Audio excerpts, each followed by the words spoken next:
Hi guys, dito nga pala kami nagstay sa Eurotel Station 2 nung nagpunta kami ng Boracay. Isa ito sa pinakamura at pinakasulit na hotel na mabubook nyo dito sa Station 2. Nabook ko to sa Agoda for only 1,300 per night at dalawa na kami doon. At may free breakfast na rin siya. O diba napaka-budget friendly niya? At kahit mura, napakaayos at napakalinis naman ng room na ibinigay nila sa amin. Tara, akyat tayo at i-room tour ko kayo.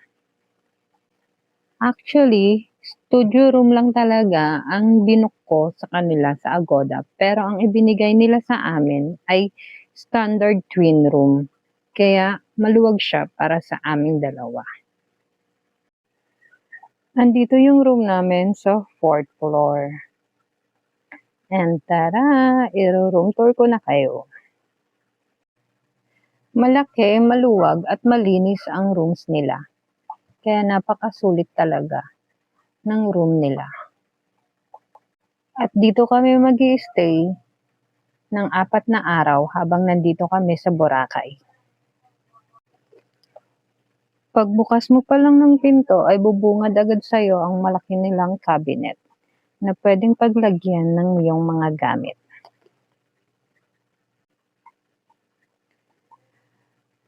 May mirror sa tabi ng twin single beds, may aircon, blower, TV at may table ulit kung gusto nyong kumain at may full-size body mirror para makita nyo ang OOTD nyo for the day bago kayo lumabas. At malaki at malinis rin ang kanilang CR with free toiletries. At ayun lang. Thank you.